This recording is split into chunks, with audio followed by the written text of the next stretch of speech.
Buenas noches, o tardes o días, dependiendo, no sé dónde lo vean, a qué hora lo vean, ni quién lo vea, pero bienvenidos a Podcast.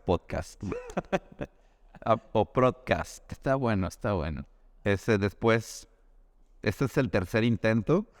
Este ya va a salir. Tercer intento y Este sale... el vencido, pues. Este sale porque sale a producción.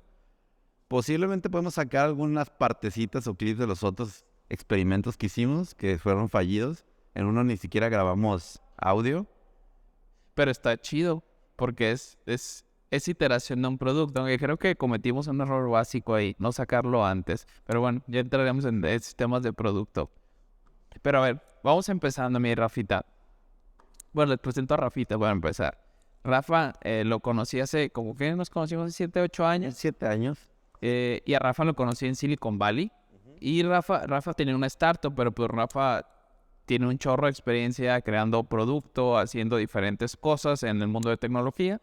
Entonces, pues bueno, creo que esa pasión nos ha unido en el tema en el tema personal de amistad y también en el tema profesional. Entonces, respeto mucho a Rafa en ese sentido. Entonces, pues bueno, ese es Rafa para que lo empiecen a conocer. Para que lo empiecen a conocer. A nadie le importa. Y bueno, Javier, lo conocí en Estados Unidos. La neta, hicimos una amistad muy chida. Y sí, o sea, me acuerdo que en algún punto discutíamos, porque siempre a mí me ha gustado mucho el tema de producto, y en algún momento me acuerdo que discutíamos de que no era...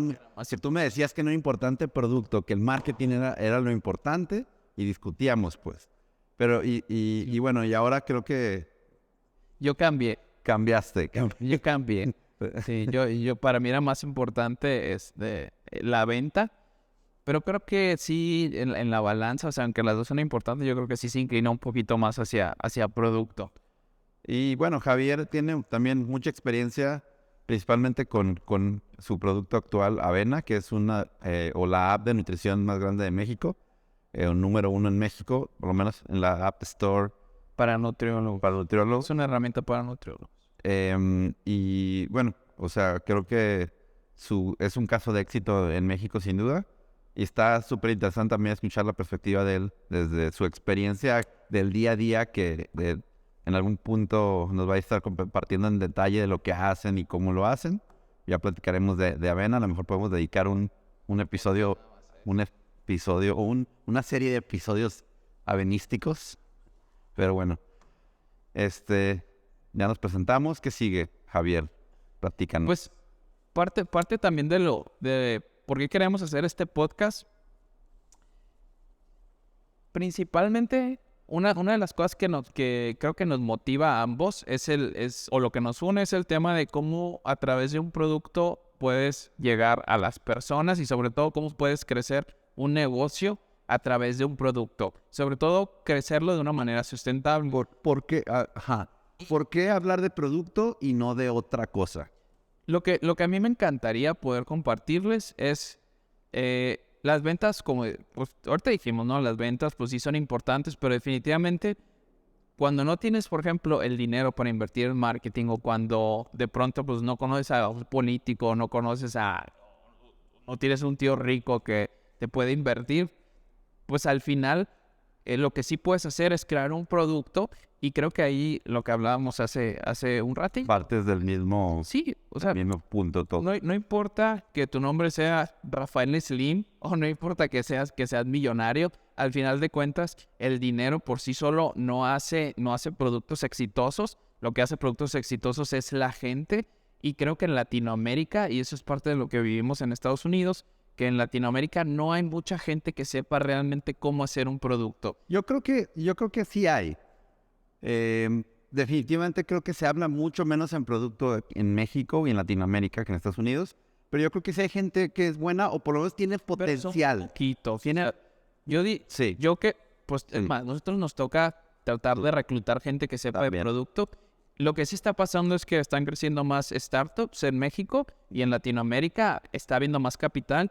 Sí. Y a lo mejor las startups, aunque muchas de ellas, pues sí, la mayoría de las startups están destinadas a morir, a fracasar, pero la gente y la experiencia se va a mantener en México. Entonces, creo que eso es una parte como de la educación que va a ser bueno para la región, pero creo que también nosotros como startuperos, como CEOs y gente de producto necesitamos también aportar. Entonces, pues eso es lo que me encantaría aportarles a la gente acá y sobre todo dejar bien claro de que no importa quién seas, no importa de dónde vienes, al final cuando compites en producto, compites al tú por tú con cualquier otra persona. Y es ahí donde se puede hacer la diferencia para crecer. Y a veces, por ejemplo, a- también con una ventaja, pues a veces inclusive tienes ventaja frente a a una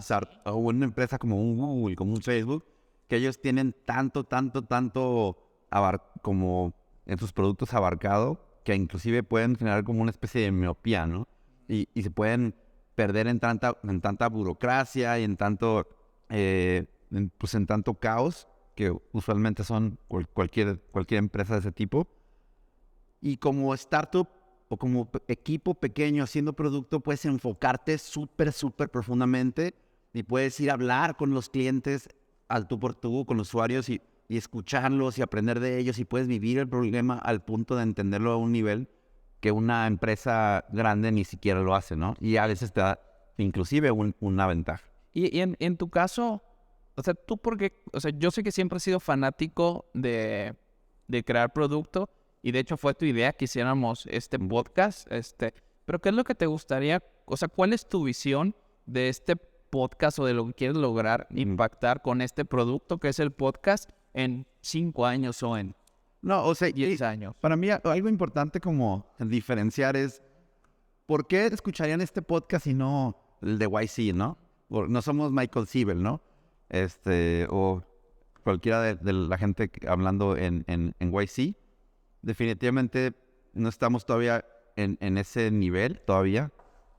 Pero creo que tenemos como un edge, que vivimos allá, estuvimos en Silicon Valley, conocemos las diferencias, sabemos por qué es importante el producto, hemos interactuado con gente de nivel, de cualquier nivel, a nivel global. No, y sobre todo, creo que la parte importante es que independientemente a quién hayas conocido allá y que hayas aprendido, creo que la parte más valiosa es toda la experiencia que tienes tú construyendo productos y creo que mínimo sabes cómo no hacer muchas versiones de Sí, productos. definitivamente creo que se tiene más experiencia en el cómo no hacer cosas, ¿no? Y sobre todo tú como ingeniero de software, ¿cuántas veces no te ha tocado que vienen y te dicen, oh, tengo una idea y ven los mismos patrones de errores que la gente va a cometer cuando va a hacer un producto? Sí, la verdad, usualmente cuando llegan a preguntarme, oye, ¿quieres ser mi CTO para este producto? Oye, ¿qué opinas de esta idea? Usualmente trato de ser como duro, como No tienes tu dinero. como no tienes ni tu dinero ni tu tiempo, cabrón, porque la neta, a ver, te vas a meter al 100 a hablar con usuarios, te vas a meter a desarrollar quizás, a aprender. Si no, la neta es difícil, es duro, es difícil, es cansado, no está fácil. Y no nada más porque contrataste una agencia y te desarrolló una idea inicial que tenías y ya vas a tener éxito. Eso usualmente no funciona, pues la primera idea que tienes usualmente es basura, pues. Y eso es lo que te gustaría que la gente que ve este podcast pudiera entender y ejecutar. Sí, algo que a mí me frustra un poco es que inclusive amigos pues que conocemos que estuvieron en Silicon Valley, que podrían haber estado expuestos a la misma experiencia, no son tan clavados en producto, pues, o no están enfocados en producto.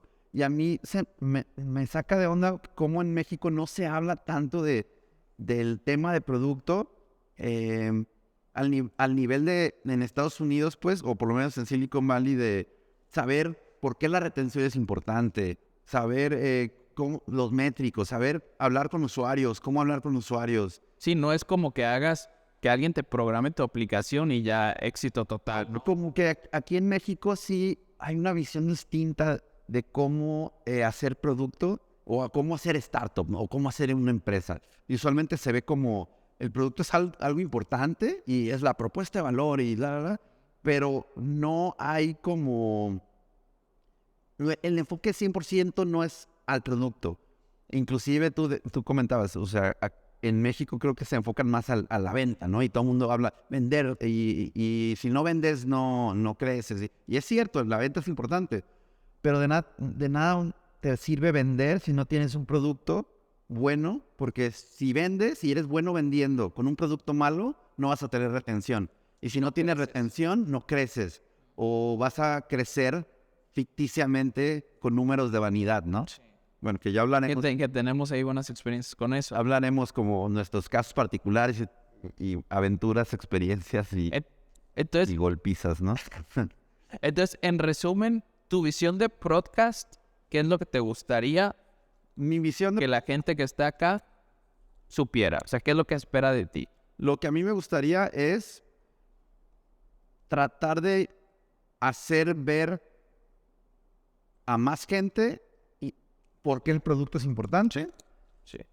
Y quizás aportarles en cómo iniciar un producto o cómo mejorar el producto que tienen. Darles una ventaja, o sea, que la gente que vea esto... Compartir un poquito de la experiencia que tenemos haciendo producto y tratar de compartir esa pasión un poquito de cómo construir productos. Y yo creo que sí te da una ventaja, la verdad, o sea... Nosotros estuvimos por ahí del 2016, algo así, en Silicon Valley. En ese tiempo en México empezaban a saltar muchas startups que hoy ya ni existen.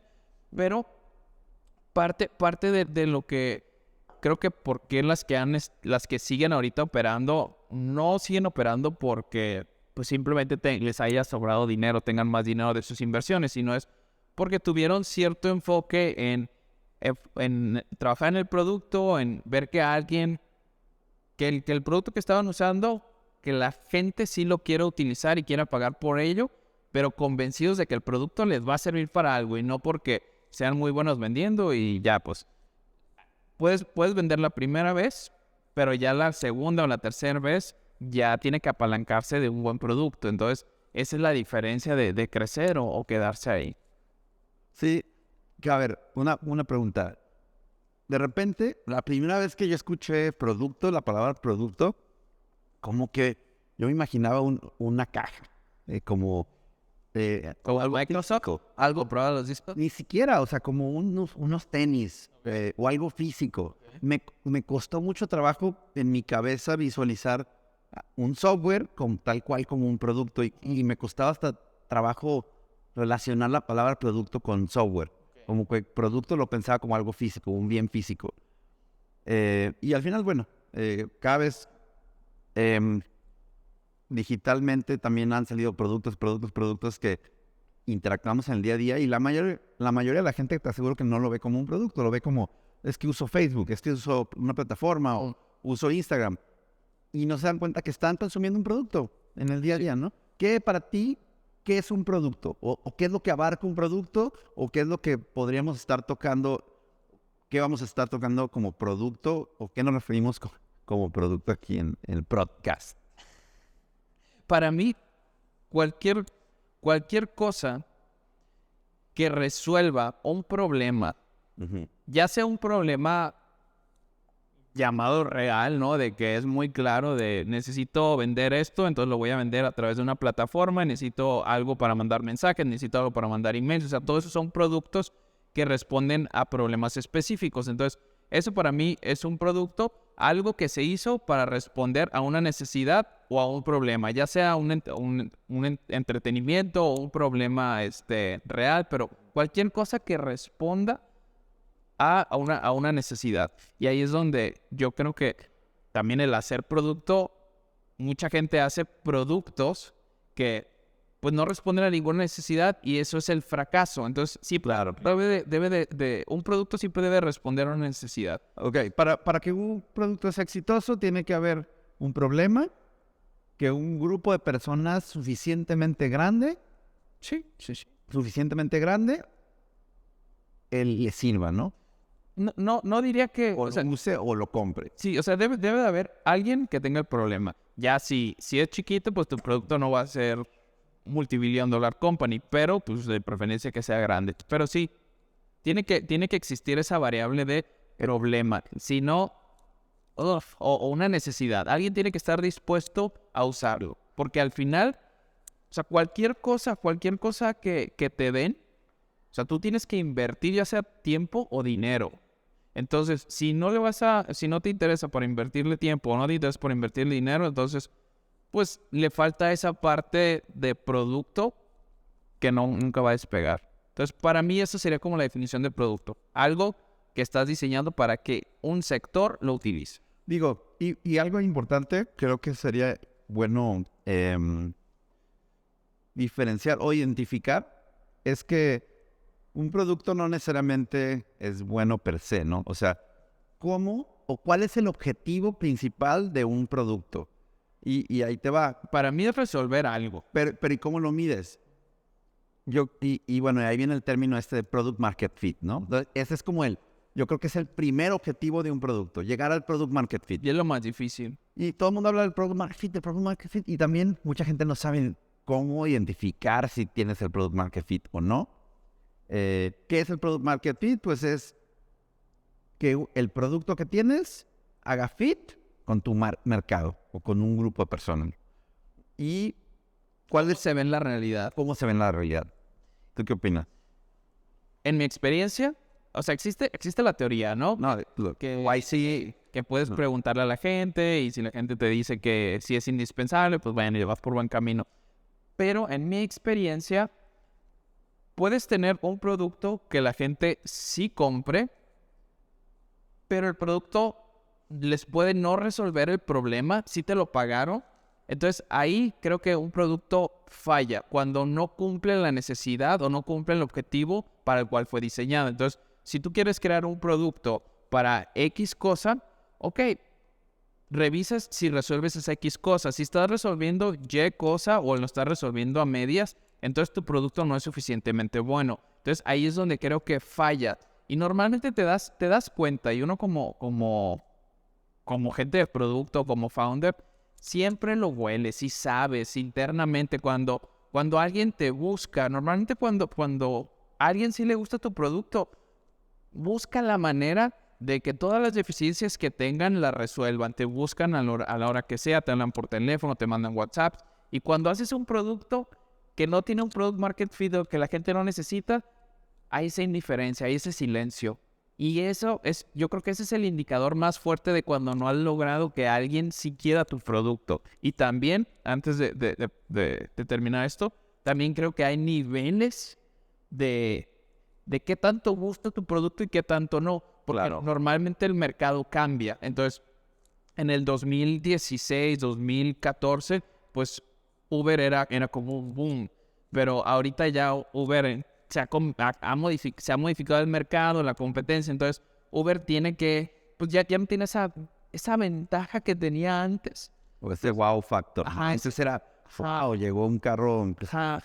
Entonces, para mí el product market fit o el producto siempre tiene que estar evolucionando a la par que el mercado va evolucionando. Entonces, nunca te puedes sentar y decir, ya lo logré. No, siempre es un proceso iterativo y nunca va a terminar. Me gusta a mí una analogía o un ejemplo que pone alguien de YC, creo que es Michael Siebel, que decía que el producto, cuando desarrollas un producto es como tener una masa y el mercado es el que tiene que sacarlo. Es como el mercado se mete la mano a la masa que es a lo mejor tu tecnología o tu producto y lo jala y lo va pidiendo, pues. Entonces el mercado debe ser el que te está diciendo qué producto estás haciendo, ¿no? Sí. Y es un proceso iterativo. Rara vez lo primero que haces es lo que va a funcionar. No, o sea, hay veces que sí, pero son muy pocos los casos, ¿no? Sí, yo creo que esos son los outliers, ¿no? Cuando tú tienes una visión, la haces y pega y crece. Y sí los hay. Pero en la mayoría de los casos yo creo que es así. Tú haces algo y de repente normalmente el mercado nunca es fijo, es como un espectro. Entonces puedes a lo mejor venderle algo a los doctores, pero los doctores no todos son iguales. Hay doctores que tienen más clientes que otros, hay unos que tienen clínicas y unos que van empezando. Entonces todo es un producto para doctores, lo lanzas y de repente empiezas a notar que un segmento de esos doctores, que a lo mejor son los que están recién egresando, empiezan a utilizar más intensivo el producto. Entonces, ahí es donde tú pones la masa, entran muchas manos, hay algunas manos que no van a sacar nada, pero hay unas manos que pican y que tratan como de con más urgencia tratar de resolver o sacar tu producto. Y yo creo que ahí es la chispa donde ya tienes algo para construir. En mi experiencia, ahí es cuando se siente distinto, cuando se siente que tú vas empujando el producto, cuando se siente que la gente te está jalando.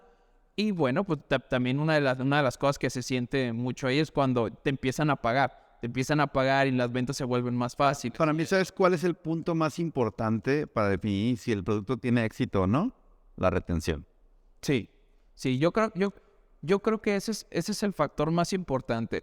Retener a la gente. Retener a la gente o recurrencia, ¿no? Recurrencia de compra o recurrencia de uso. Sobre todo en SaaS, en productos digitales. No necesariamente SaaS, o sea, en cualquier tipo de producto digital. Hay productos que bueno, también es difícil. Por ejemplo, un Kavak, por ejemplo, pues no vas a comprar carros tan frecuentemente. Entonces, pues, ¿cómo mides tu retención de tu producto? Digo, ¿se puede medir? Sí se puede medir. Sí. Va a ser mucho más espaciado la recompra de un carro en Kavak, pero tienes razón. Como Airbnb, 3, máximo 4 eventos al año. Airbnb no es malo porque la gente lo usa 4 veces al año, pero tú desde que concibes el producto sabes que es. Mi cliente potencial nos va a usar tantas veces. Y ese es un muy buen punto de partida cuando haces un producto, ¿no? Que muchas veces ni siquiera por aquí te pasa, pues. O sea, dices, quiero hacer un Kavak. O tienes que de entrada saber que estás en desventaja y que no puedes poner los mismos como ejemplos o no puedes tener el mismo referencia que un Uber. Porque Uber, un usuario que usa Uber lo puede usar 3 veces al día, 4 veces al día, en un mismo día. Entonces, la recurrencia de uso o alguien que usa Facebook lo puede usar cada hora. WhatsApp. Entonces, es mucho más fácil enganchar a los usuarios y retenerlos en corto plazo. En frecuencias altas. Cuando son frecuencias cortas versus productos que por su naturaleza del mercado, como un Kavak, se usan cada año, pues. Entonces, el problema de este tipo de productos, cada año o a veces hasta mucho más, ¿no? El problema de esos productos que entra por ahí, no sé, inmobiliarias o... ¿Cuántas veces compras una casa en tu vida? Entonces, hay que ser muy conscientes que tienes que estar consiguiendo siempre clientes nuevos. Y es un reto muy, muy, muy difícil. Michael Siebel también hablaba de este tema. Ellos en YC mencionan mucho... Frecuencia y urgencia. El tema de la frecuencia de uso. Y entonces a lo mejor ellos decían, a lo mejor tu producto entonces no va a un comprador final de autos, a lo mejor va a las agencias de autos. Que tienen más transacciones. Entonces, ¿por qué? Porque tienen más transacciones, entonces ahí puedes hacer un producto basado en esa industria. Sí. Pero bueno, hay muchos tipos de productos. O sea, hay productos que se van a usar una vez al año, una vez al mes. Pues si tienes un producto para pago de nómina, pues a lo mejor lo vas a usar cada 15 días. Entonces, no puedes medir tu retención esperando que la gente de la empresa entre cada mes. Claro. O cuando van a pedir vacaciones, plataformas para que la gente pida vacaciones, pues lo van a hacer una vez al año. Entonces, también eso es parte también como de debes de tener al principio, ¿no? De saber, mi cliente idealmente me va a usar tanto con esta frecuencia. Entonces, oye, como no paréntesis, pero creo que ahorita me acuerdo de este punto que platicamos en uno de los intentos fallidos de episodio 1. Era que de dónde viene el contenido que usualmente nosotros usamos como principal guía de cómo hacer producto. Casi todo de YC, ¿no? Pues es muy gringo todo. O sea, y tu experiencia que puedes traer hoy a la mesa, ¿dónde crees que, si lo miras en porcentajes, dónde estaría esa experiencia que has obtenido? Obviamente, la mayor parte es la experiencia propia que hemos tenido haciendo producto, Pero esto está alimentado de las experiencias que tuvimos. Ahorita vamos a platicar un poquito de Silicon Valley, cómo nos conocimos y toda esa parte. Pero bueno, quería escuchar como tu perspectiva de tu know-how que traes aquí a la mesa este podcast. ¿De dónde viene? Yo creo que está como muy, muy permeada en la cultura de startups, el muévete rápido, en lanza, ajá, aprende, lanza, itera. Y yo creo que todo ha salido pues de los productos más fuertes que son Google, Facebook, Instagram, todas estas historias, y pues todas han salido de la región de Silicon Valley en California. Entonces pues a través de eso también se han permeado estas aceleradoras como es YC, y creo que para mí la única aceleradora que vale la pena realmente es YC. Y yo creo que mucho del conocimiento que creo que sí vale la pena ponerle atención, como Startup School o los videos de Michael Siebel y demás, yo creo que sí vale la pena aprender de ahí. Entonces, yo sí considero que me han servido los libros. Definitivamente hay libros de gente que ha estado en startups de Silicon Valley, y son muy útiles. Pero yo creo que al final es esa cultura que se ha generado alrededor, y ese conocimiento lo que uno alcanza a rascar. Y para mí, o sea, mucho de la forma en la que ejecutamos ha sido, pues, sí, a través de cosas de Silicon Valley, de YC. Ya vamos a hablar también de libros. Sabes que, bueno, yo tengo como un grupo de libros que siempre recomienda. Siempre recomiendo los mismos. Pero para mí, esa fue la diferencia muy cañona. Los libros. ¿Los libros? Y son varios. Y lo chistoso es como que fueron llegando de forma paulatina conforme yo los fui como necesitando de forma como inconsciente quizás. Pero desde Lean Startup, Scrum, o sea, las metodologías, muchos de estos iterar y aprender y medir y todas estas metodologías salen de ahí, salen de Scrum, salen de Lean Startup. Esa es como la primer semillita del modo de operación de Silicon Valley, ¿no? Pero no te pasó, por ejemplo, pues tú traías lo de Lean Startup, Jay Corby y demás, ¿no? Sí. Pero aún así estoy seguro que cuando lo ejecutaste no lo hiciste de la manera adecuada. O sea, si volteas a ver hacia atrás, o sea, seguramente pues me vas a decir como de, no, pues hacerlo rápido. Bueno, lo voy a hacer en 6 meses. Eso no es rápido. Eso es muy cierto. Eso es muy cierto. Sí, las primeras veces que escuchaba los términos decía, está interesante. Y sí aprendí y sí me tuvieron un buen. Pero sí, definitivamente... la interpretación que le diste... Mi experiencia cambió mucho estando en Silicon Valley físicamente. Sí, en la entrada. Es que eso es lo que pasa. O sea, tú estás aquí, en esta región, Latinoamérica, no tienes a quien aprenderle, entonces lo único que puedes hacer es a través de los libros, ¿no? Y bueno, ya ahorita pues ya existe Startup School y demás, en aquel momento no había eso.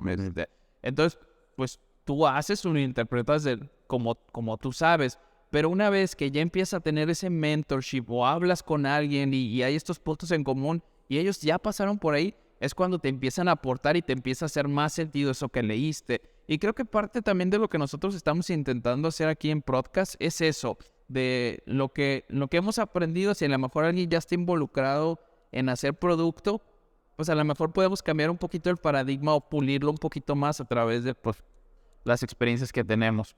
Sí, o sea, definitivamente los libros son una parte grande, pero estando allá e interactuando con las personas allá, viendo cómo es la gente competitiva, platicando con otros emprendedores que traían ya cierto éxito, que van unos 2, 3, 4 pasos adelante que tú y ves lo que hacen y ves a la velocidad que avanzan, también empiezas tú como a agarrar ideas y agarrar como experiencias.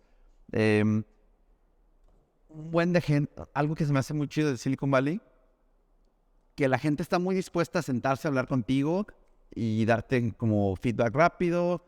Y creo que de forma muy rápida te das cuenta de la conversación y del como know-how social que existe en la comunidad y que todos hablan de los mismos términos y de las mismas formas y de repente tú ya estás metido en los mismos rollos y eso de entrada creo que sirve un buen, pero ¿cómo podemos compartir un poquito eso sin necesidad de que la gente vaya, ¿no? Yo creo que eso va a ir creciendo y aparte ahorita, por ejemplo, pues ya está Rappi tiene un chorro de tiempo acá, o sea, hay gente buena, entonces también tú cómo llegabas a alguien en Silicon Valley, pues simplemente le mandabas un correo y le decías, oye, podemos tener una conversación y a lo mejor ni siquiera necesitas hacer que esa persona vaya a un café o una videollamada rápida al grano, no te van a cobrar, o sea, normalmente cuando a mí se me acercan y me preguntan, oye, ¿podemos hablar? Yo normalmente le digo, sí, ¿de qué quieres hablar? No, pues de esto, va, rápido, o sea, 15 minutos y listo, ¿no? Entonces, creo que eso es lo que, al menos para mí, fue como, wow, pues la gente te puede enseñar y no necesariamente te van a cobrar por mentorías. No, y es súper accesible. La experiencia que tuve, una experiencia que tuve muy interesante fue conocer a Tom Kalinske, que pues, lo conocimos en el primer día de nuestro bootcamp. Nos fue mi conferencista. Tom Kalinske fue el creador de He-Man, siendo CEO de Mattel, como una estrategia para vender más juguetes para niños. Porque en ese momento él fue el que llevó Barbie a ser súper exitoso. Y quería tener un juguete también para niños. Creó He-Man como la caricatura. Y entonces, pues fue un éxito rotundo. Y para mí He-Man en mi infancia era muy icónico, pues. Y lo interesante es que él después se fue a Sega y fue el que llevó a Sega a competir con Nintendo. Fue el creador de Sonic. No él quizás directamente como ilustrador, pero él como CEO generó la estrategia para que Sony compitiera y nos dio tips súper chidos de cómo hicieron esas estrategias. Y el güey es una pistola. La neta es muy chingón ese güey. Y un día estábamos ahí en el bootcamp y estábamos ahí platicando en un lunch o así, o en un espacio que tuvimos de tiempo. Y el güey estaba sentado ahí, estaba esperando a alguien y estaba sentado solo. Y me acerqué. Porque ese cuate era una celebridad. Estaba esperando a alguien y el güey estaba bien tranquilo. Y alguien iba unos 20 minutos retrasado a una junta con él. Y yo, ¿qué pedo? O sea, se me hizo como bien raro. Y el güey sentado ahí como si nada. El güey, me le acerqué, le dije que tenía una startup de gaming. Y él, pues, tiene experiencia en gaming de sobra. Entonces, me dijo, sí, mándame un correo. Me dio su tarjeta. Le mandé un correo. Me contestó al día siguiente. Nos sentamos. Súper fácil, pues. O sea, hablar con alguien en México de ese calibre, creo que no se me ocurre cómo hubiera sucedido, pues. No, y aparte, o sea, ¿con quién te vas a sentar a hablar de eso en México? La mayoría de los empresarios en México acá, pues a lo mejor porque no lo has buscado, ¿verdad? A lo mejor estuvieras no sé, en Real en alguna industria a lo mejor, seguramente. Hay empresarios muy Pero baratos. sí es más difícil. Hay un tip que yo siempre doy. Es normalmente los fundadores de cualquier empresa tienen su correo electrónico, es @la-empresa, pero una de dos, o es su nombre o sus iniciales. Entonces siempre un hack que me aviento es calarle. Y siempre pega uno. El puro nombre, el dominio, o la inicial y el dominio. El nombre y un 1, o sea, siempre tiene que haber algo ahí, puedes adivinar. Y usualmente te contestan. O sea, Michael Sibel te dice, escríbeme y te voy a contestar. Sí. Y la neta sí. Después tuve la experiencia de conocer a Nir Eyal. Uno de los libros que recomiendo más para productos es el de Hooked. Cómo crear productos que generan hábitos, de Nir Eyal. Y justo cuando estaba leyendo el libro, fuimos a un bootcamp, ¿cómo le llaman? Meetup. Y él era el conferencista del Meetup en Galvanize, allá en San Francisco. Y me le acerqué al final de la conferencia, le dije, oye, pues me gustaría ver cómo te apoyo. Pues en vez de pedirle algo, le ofrecí algo, le dije, soy developer, soy diseñador, me gustaría ver cómo te apoyo y pues que me dieras feedback a cambio. Y sí, al final, Nir Eyal fue también uno de mis mentores más importantes por los cuales yo descubrí que me apasionaba mucho el tema de diseño de ¿Tú producto. cuando llegaste allá, o sea, llevas con la mentalidad de producto o descubriste No, allá que te no. gustaba lo del producto? O sea, yo llegué allá, había tenido una agencia por 12 años, una agencia de desarrollo de software a medida, y hacíamos de todo, juegos, apps, webs, hicimos cientos de páginas web, hicimos apps de todo tipo, y el tema de juegos para mí fue como un punto interesante porque los proyectos más exitosos dentro de la agencia fueron juegos. Exitosos en cuanto que no fueron que entregamos a tiempo, que le sacamos buena lana y aparte era muy divertido hacer un juego, pues era ser divertido. Yo no soy un güey gamer, o sea, yo no me juego Xbox o consola, yo juego en mi celular en ratitos, pero bueno, el tema de generar juegos se me hace divertido. Entonces, al final del periodo de la agencia, que ya después también hablaremos en un episodio de las agencias y mi experiencia de agencia, que está muy interesante, generé un producto de gaming porque simplemente yo tenía una lista de productos Sí, tenías múltiples bastante... productos, ¿no? Múltiples. Tenía como en mi cabeza iba a ser una empresa transnacional con cientos de productos o decenas de productos. Y yo decía, si Google puede, ¿por qué yo no? Sí, pero Google empezó con un producto y hasta que ese producto fue exitoso, abrió. Después vamos a hablar de ese tema también. Pero el punto es que elegí uno de mis productos que tenía, que fue Yepa, que era un producto de Adver Gaming. Y en mi cabeza yo ya me las sabía todas, según yo, pues, porque tenía ya 10 años haciendo desarrollo de software y me sabía las metodologías, pero me di cuenta que no sabía nada, cabrón. O sea, hay un choque como tienes sí recibes como muchos feedbacks que dices, güey, o sea, estoy bien perdido, pues. No sabía nada de cómo escalar mi producto, no sabía nada de cómo medirlo, no sabía cómo era la retención, el product market fit. O sea, muchas cosas que yo desconocía. El tema de UX, para mí el tema visual siempre ha sido llamativo, me gusta mucho lo gráfico, yo soy una persona muy visual y siempre pues estaba en la línea entre desarrollo y diseño y siempre me han apasionado ambas partes. Y como que yo escuchaba el tema de diseño y diseño UX y lo interpretaba como cómo hacer bonito el producto. Ujú. Pero hasta que estuve ya y...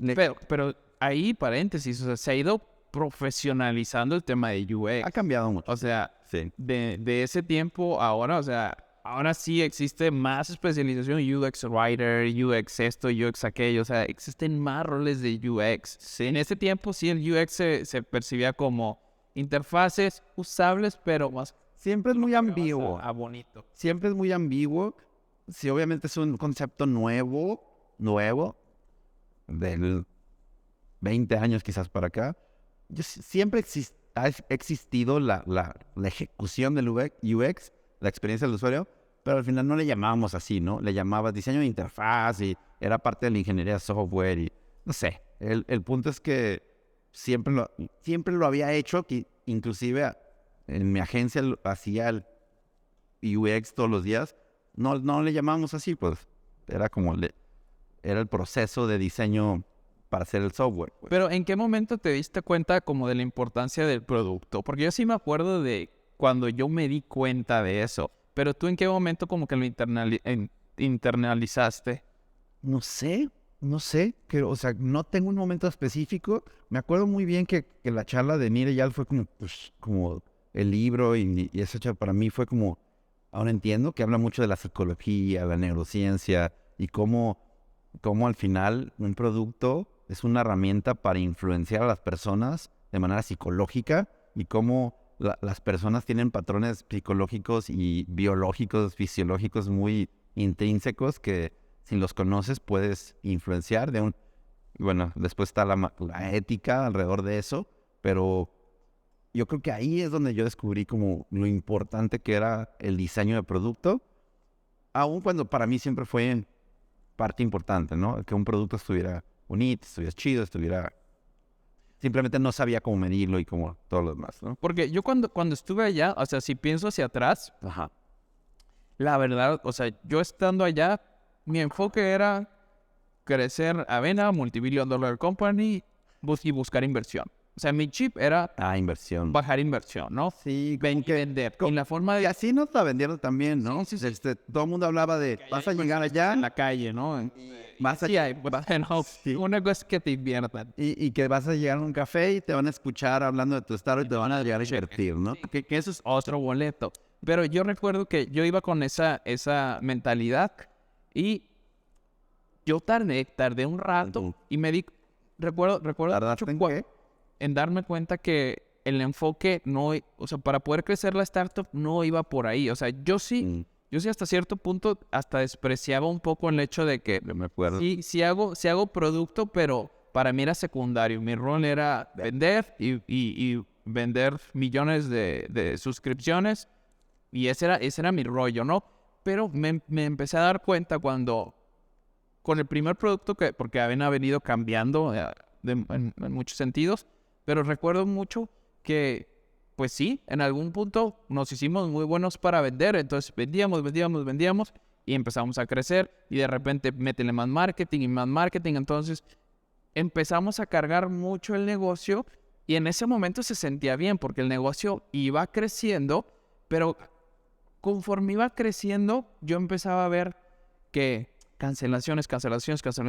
Entonces, yo Churn. ajá, El bendito churn. es un sangrado. Entonces, yo empezaba a ver que a pesar de que estábamos creciendo y le metíamos más dinero, algo estaba mal. Algo no terminaba de cuadrar. Propuesta de valor se vendía, pero no se recompraba. Entonces, ahí, y te estoy diciendo que de esto fue casi entre 12 y 18 meses que tardé como para internalizar yo de que este rollo no va a... No, sí, y ya me acuerdo perfecto la discusión que teníamos con Jorge Suárez, que estábamos los tres, inclusive apostamos, Sí, pues. yo recuerdo.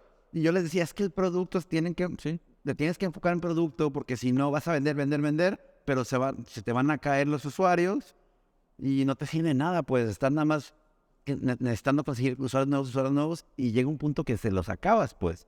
Sí, y es una trampa también porque yo recuerdo cuando entras en este modo de querer escalar. Tú quieres escalar. Crecer. Ajá, pero a medida que tú le vas invirtiendo más dinero y tratas tú contratas más gente, pero sigue ese sangrado, sigue la gente yéndose. Entonces de repente terminas con un producto que se hizo con unas bases bien frágiles y le construiste hacia arriba. Entonces tienes empleados, tienes gente, tienes presupuestos para marketing y de repente las bases de tu producto se empiezan a quebrar. No. De pronto ya no te dan los números de adquisición. No, y ahí es donde se te cae el edificio. ¿Y qué onda con el marketing en Facebook?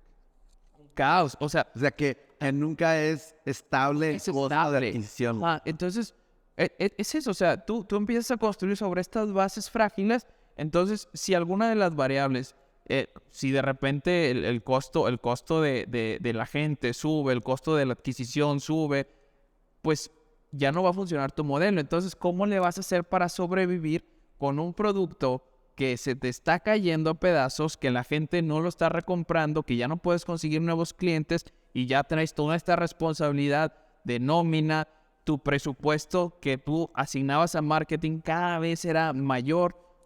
O sea, empezamos pagando por cada cliente, pagábamos como entre $3 por cada cliente. Entonces, el primer mes recuperábamos por 3, por 4 la inversión. Entonces, el retorno de inversión era el primer mes. Llegamos al punto donde para recuperar la inversión de ese cliente, teníamos que esperar un año. Y el cliente no duraba un año, el cliente duraba 2 meses.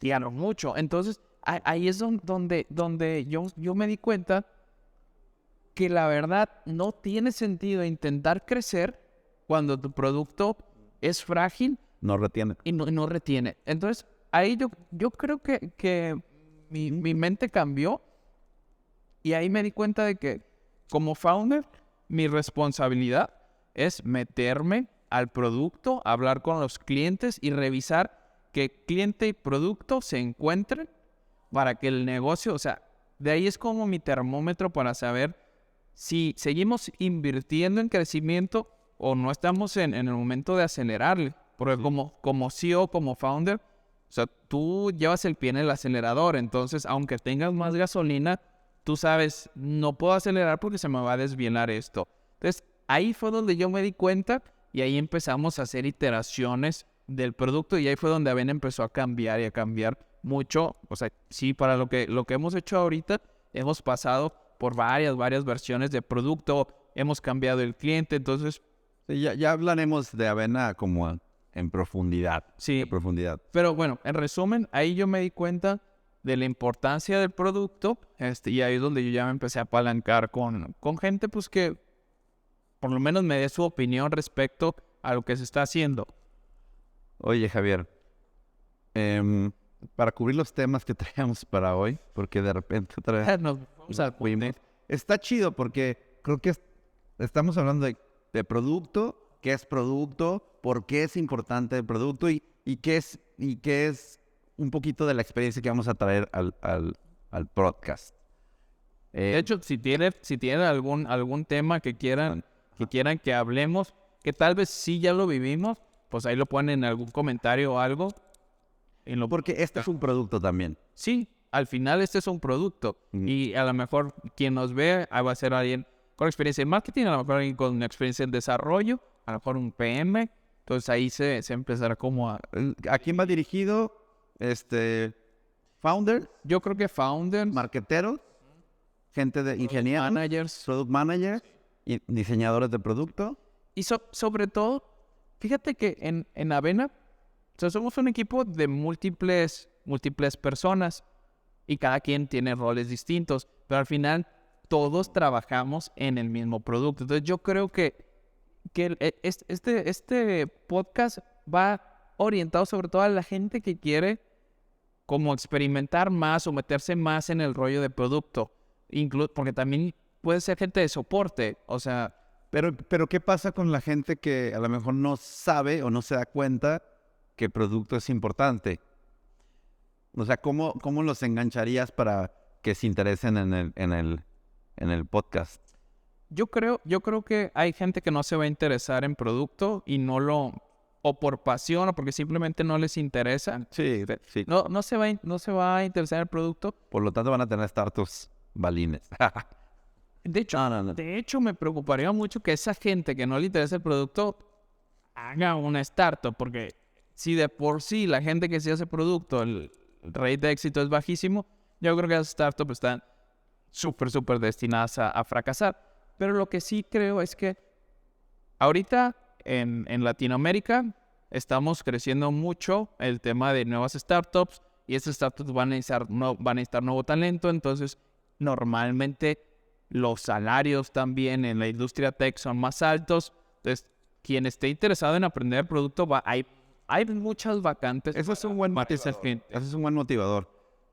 Hay muchas oportunidades. Y no importa, casi yo te podría decir que no importa tu background. No importa tu background. O sea, no importa. Ahí está el caso de Isabela. Sí. O sea, yo creo que no importa mucho el background que tengas.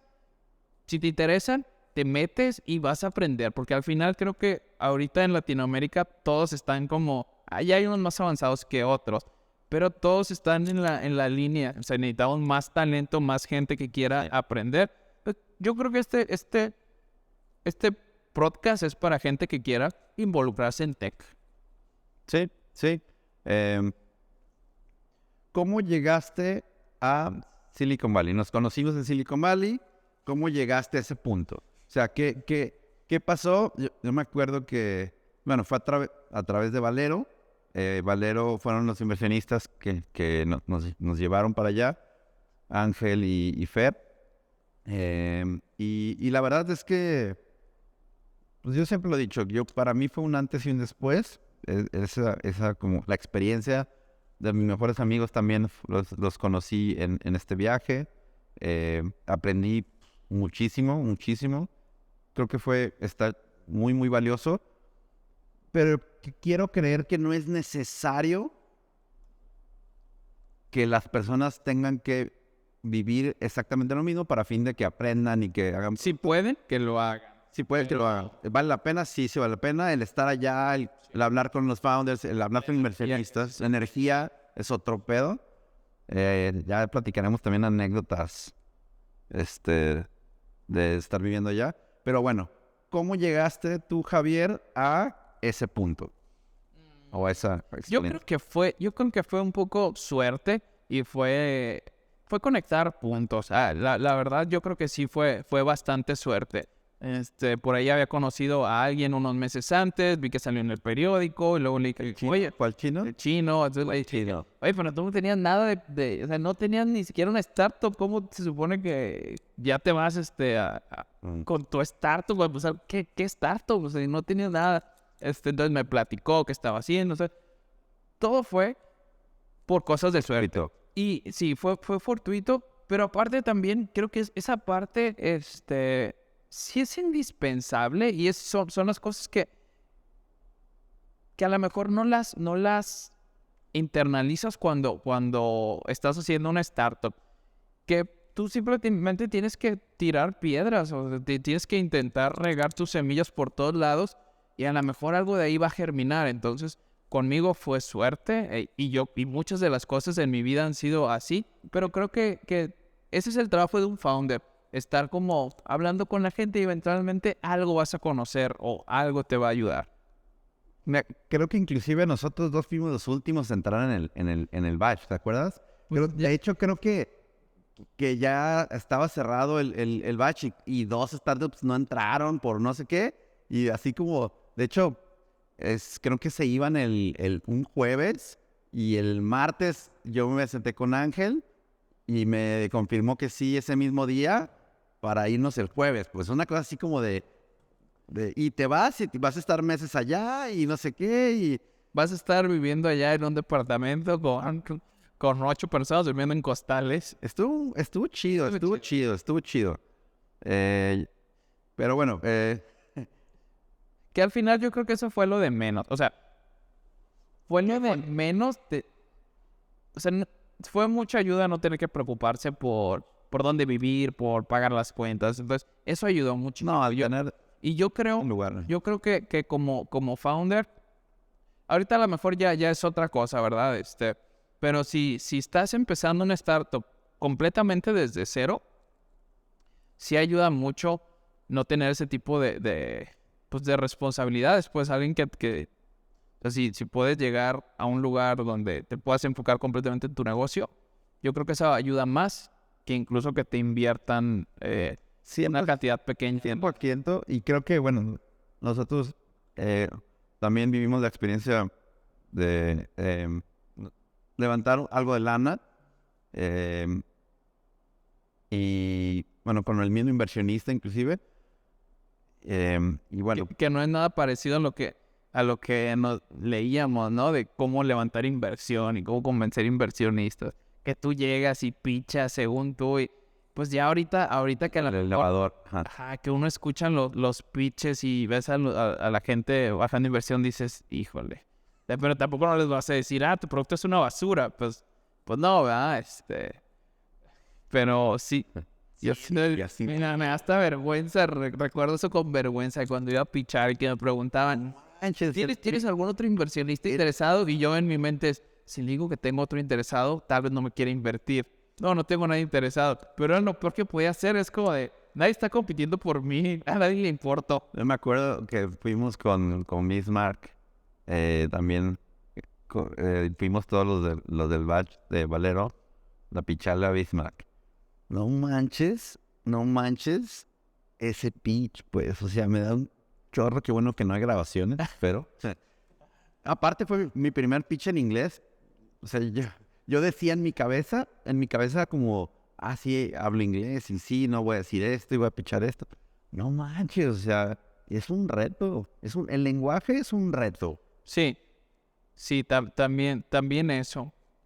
que son cosas que a lo mejor no consideras, pero también tuvimos suerte en ese sentido. O sea, también fue parte de la suerte el hecho de que hayas tenido una visa activa y y sepas inglés, que creo que el 3% de Latinoamérica nada más sabe inglés. Entonces, ahí ya tenías pues por suerte tenías una ventaja que te pudo colocar por lo menos Privilegio. en la línea de salida. Pero bueno, al final, y creo que también ese es el objetivo de este podcast, al final, el lenguaje del éxito es el producto. O sea, puede ser que llegues a hacer producto a través de que alguien te invierta o de otra cosa, pero al final... El objetivo es producto. Ajá, al final el producto es el que define quién gana y quién pierde. Sí. No va a ganar el que levante más inversión, no va a ganar el que sea el hijo de Slim, no va a ganar... El que va a ganar va a ser el que tenga el mejor producto y entienda mejor a su cliente. Y yo creo De que acuerdo. ese es el lenguaje que queremos transmitir y es el que debes de aprender. Obviamente ni aprender inglés, pero ese es el lenguaje principal. Y afortunadamente para eso, pues bueno, es más rápido aprenderlo. ¿Cuál fue tu primera experiencia con un producto? ¿Y cómo eso llegó a convertirse a el pitch que le hiciste a Ángel para irte así como el deseo? No, es que la verdad, o sea, tenía como diferentes productos. O sea, ya después hablaremos más a profundidad de Tiny Piggies, de Keepter y de todo ese dinero tirado a la basura. O sea, tú también empezaste haciendo juegos, pues. Sí. Y yo creo que muchos de los developers, o sea, yo también soy ingeniero de software, aunque no programo, soy ingeniero. Pero muchos de los developers empezamos queriendo hacer juegos. Entonces yo así empecé y pues ahora sí que un paso te lleva a otro, Entonces para mí no recuerdo como un momento donde yo diga, Avena nació en este momento. Más bien, Avena ha sido como cambios. No recuerdo un momento que yo diga, este fue el momento. Okay. Si acaso cuando constituimos, pero incluso cuando constituimos era distinto. Entonces, y la verdad, he hecho muchos productos, pero pues ya después mejor platicamos a fondo cada uno de los productos y en qué falló. Pero, pues si quieres para cerrar, ¿tú con qué es lo que te quedas? Porque te fuiste para allá y después regresaste, pero regresaste ya con inversión, como todo un señor de éxito. ¿Qué fue como la cosa número uno que llegaste acá y empezaste a trabajar? O sea, ¿cuál fue como En la este cosa momento, que te cambió tu mente? cuando bajamos de inversión, Cuando regresaste de allá, de Silicon Valley. ¿O crees que fue una vivencia y después tuviste como el momento de iluminación ya trabajando en producto? digo, la neta es que fue, o sea, previo a la inversión, para mí el chip cambió muy cañón. En las primeras semanas de estar allá, pues, o sea, yo aprendí un chorro. Una de las reuniones que más me acuerdo, que más me dolió también, fue con Mike Pilowski, que también fue uno de los mentores que llevaron en el Google Bootcamp, en el Google Bootcamp de Google. Me acuerdo que nos sentamos para que nos fuera como nuestro advisor y nos estuvo apoyando. Y me acuerdo una de las sesiones que salí, iba con el Nacho. Sí, recuerdo que llegaste bien triste. O sea, me tumbó muy cañón la moral, porque como los argumentos que tenía, él tenía como un conocido o una experiencia de otro startup que había hecho algo parecido y había fracasado por esta razón. Y me daba razones como muy difíciles de argumentar que yo simplemente no había visto, pues. Es que esto no por esto y por esto, y esto no por esto y por esto. Y el güey era un güey que sabe mucho de la industria y tiene mucha experiencia, entonces, la neta es que, o sea, yo me salí de esa junta como, no manches, ¿qué estoy haciendo? Por lo menos regresas más humilde, ¿no? Yo creo que para estar en Silicon Valley tienes que ser muy humilde para recibir el feedback y tomarlo y aprender. O te hacen humilde a golpe. Pero también tienes que tener un nivel de soberbia. para aguantar los putazos y seguir avanzando, sino también, pues, en cualquier momento dices, no, pues no sirvo y Sí, una basura. cierras, pues, ¿no? También tienes que tener cierto nivel De no rendirse. de no rendirse, de perseverancia, de soberbia, un poquito, pues. Pero, para mí es como, sí, la humildad y también sí un poquito de terquedad, pues, para poder creer en tu idea, pues, creer en o en ti, pues, y tener a lo mejor una creencia de que aquí la cagué, pero yo hay algo diferente que puedo meterle al producto que va a hacer una diferencia, ¿no? Y bueno, esas dos partes las viví muy cañón. La parte de golpes muy duros en cuestión de, no manches, estoy haciendo nada, y de repente eso abría la posibilidad no manches, pero también esto que sabía, combinado con lo que me estoy dando cuenta que puede pasar, o el feedback que me están dando, hay un huequito que sí me puede permitir hacer una diferencia, y aquí sí puedo escalar, y aquí sí hay una oportunidad. Entonces, en esa experiencia que me fui muy desmotivado, que dije, mi modelo de negocio no sirve, fui y lo que hice por 2 semanas fue sentarme a investigar sobre la industria, sobre métricos, hablar con usuarios y replantear realmente cuál era el problema que estaba resolviendo, pues. Y eso me cambió mucho, mucho mi chip, esa junta. Fue mucho antes de bajar la inversión y tuve un par de juntas así, que me golpearon mucho, pero eso permitió que fuera yo descubriendo o metiéndome más a clavarme en qué sí debería de ser. Fíjate que, o sea, para mí, o sea, yo al final, o sea, estaba ya y mi objetivo en ese momento era bajar inversión. Entonces, cuando regresé con inversión, yo dije, pues mi objetivo se cumplió. Pero temprano, o sea, temprano en el proceso, como 2, 3 meses, me empecé a dar cuenta que el tener dinero sí te da como te da una seguridad saber que no te tienes que preocupar en los próximos 12 meses, Okay. tantos meses por dinero. Pero sí, ahí empecé como a olfatear este tema de, se me hace que el dinero no va a ser la diferencia. Entonces como que lo empecé a ver y empezaba a darme cuenta de que el equipo que ya tenía desde antes, éramos los mismos, teníamos sí más dinero en el banco, pero éramos los mismos. Y que realmente el secreto estaba en cómo íbamos ejecutando, y ahí nos empezábamos a dar cuenta de que realmente teníamos, a lo mejor el tiempo que intentamos bajar inversión, a lo mejor pudimos habernos enfocado en trabajar en el producto e incluso postergarlo de la inversión más para adelante, porque hacemos software. En software, pues realmente no necesitábamos tanto capital, pero bueno, se dio así. Pero ahí me empecé a dar cuenta de eso, de que la gente es realmente la materia más valiosa dentro de una empresa de tecnología. Y últimamente, o sea, los últimos meses me he dado cuenta de esa parte que mencionas, de dar un paso hacia atrás y ver cuál es el problema que estás resolviendo.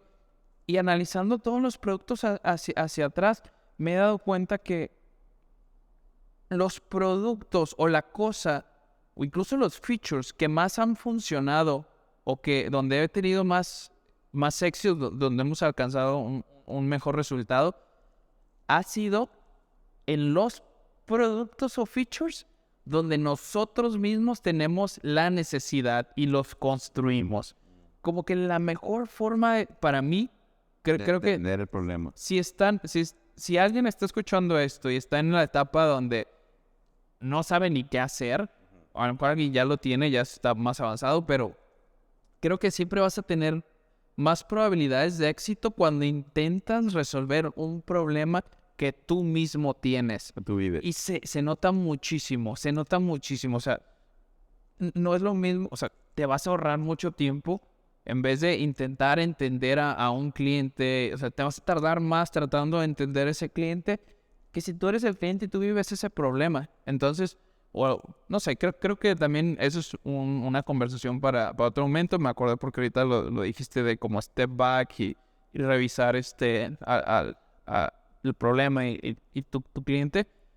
Pero sí, creo que ahí hay un, no le llamaría hack, pero sí es como un tip que es bien valioso. Y Sí, nosotros nos damos cuenta hasta después. ver el problema, tratar de vivir el problema. Sí, si lo puedes vivir tú, excelente. O sea, ahí le llevas una ventaja a una startup que está haciendo lo mismo, pero que ellos no son los que viven el problema, sino que están construyendo eso para alguien más. Ya desde ahí, ya las llevas de ganar. Y de hecho, si yo fuera a invertir en alguien, yo me fijaría en eso. Y que en los founders estén enfocados, CEO y CTO, construir. Sí, de acuerdo. Pues no sé con qué te gustaría cerrar, mi Rafa. ¿Con qué me gustaría cerrar? Pues nada, creo que Estuvo más cotorra esta. Estuvo más tranqui. estuvo mejor, creo. Tocamos temas creo que más. La vez pasada creo que dispersamos mucho más, sin un rumbo. No sé, creo que está interesante. Temas que vamos a traer más adelante es suscripciones, pues, porque una suscripción es interesante o no. Cuando sí, cuando no, experiencias que ya hemos tenido con suscripciones. Temas de cómo hablar con usuarios. O sea, tú mencionas el autoengaño en el producto. O sea, cómo desengañarte. Me acuerdo mucho de un ejemplo que ponías del Mom Test, ¿te acuerdas? Ah, sí. Es un libro, ¿no? Bueno. Es un libro. De hecho, siempre lo recomiendo a todo mundo que me busca de Mom Test, el capítulo 2. Cómo hablas con usuarios sin meterle un sesgo, sin decirle, ¿usarías? ¿Comprarías? O sea, eso ya de entrada, pues sí, o sea, no pierde nada en decir que sí, pero si les dices, cuesta tanto, ¿me lo compras? Ahí tienen que sacar la cartera. Entonces ahí te das cuenta cuando alguien sí necesita tu producto o no. Pero yo puedo usar eso después. De tema de libros, yo tengo ahí varios libros, J-Corp, Hook, Hacking Growth, Influence.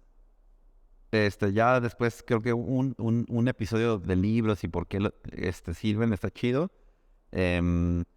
Hablar sobre UX en específico, o sea, que UX como el proceso, como temas prácticos y tips prácticos de UX. Yo hoy en día me enfoco a eso y estaría chido compartir un poquito de mis experiencias haciendo producto. ¿Por qué las agencias no funcionan? Ese es otro tema que... Nunca contraten a una agencia. Nunca contratan a agencias si quieren hacer un... Es horrible escuchar las historias de, no, pues le pagué a una agencia y me cobró tanto y mi producto no tiene ninguna descarga. Es dolorosísimo. Digo, y así hay muchas historias. Y yo lo viví de los dos lados. Sí. Ya hablaremos también de eso. Hay buenas experiencias chistosas ahí. Y pues si tienen preguntas, siempre es bueno. Aquí podemos hablar de nuestras experiencias, de lo que hemos vivido. Sí. Y pues bueno, a lo mejor todavía no tenemos un unicornio, pero seguramente estamos pues más adelantados. Sí, definitivamente. O sea, si quieren ahorrarse el escucharnos, porque... Pueden buscarlos en Spotify. No, porque si quieren ahorrarse el escucharnos, güeyes ingenieros que, pues, sabemos no somos los mejores comunicadores ni nada, quizás no les interesa escucharnos.